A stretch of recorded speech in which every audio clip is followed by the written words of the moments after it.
Very warm welcome to you. You're watching The Weekly here on RT International, all the latest and a roundup of the stories that shaped the week.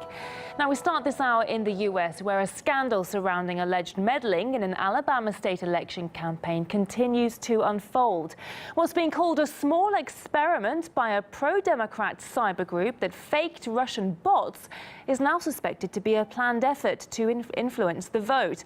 And as the state's attorney general launches a probe into the case, RT's Ilya Petrenko investigates too. RT has requested clarification from the New York Times and will keep you informed. Former US Congressman Michael Flanagan expressed doubts that the case would have any real consequences. Vest protesters have been out on the streets of France for a seventh weekend in a row. More than 12,000 people joined the anti-government demonstrations. So-called Russia bashing has hit a new low. Recently leaked documents revealed that a UK-funded charity has been trying to foster anti-Russian sentiment. The papers suggest the Integrity Initiative group has been using pundits and journalists across the world to achieve their goal. RT's Murad Gazdiev investigates. In office to comment on the Integrity Initiative allegations, they told us that the group's parent organisation had been hacked and that the leaked documents were amplified in favour of a Russian disinformation campaign.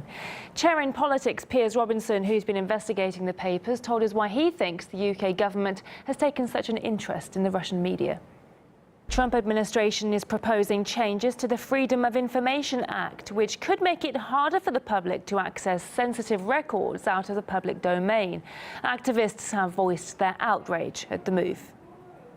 100,000 requests were filed. 5 agencies received the bulk of them, including the Departments of Defense and Justice, while Homeland Security received almost 400,000 requests on its own. Officials expect those numbers to increase next year. Well, these are some disclosures brought to light with the help of the Act. In 2000, this hour, including in a bid to curb the spread of radical Islam, German lawmakers are mulling imposing a mosque tax. We'll give you the details after the break.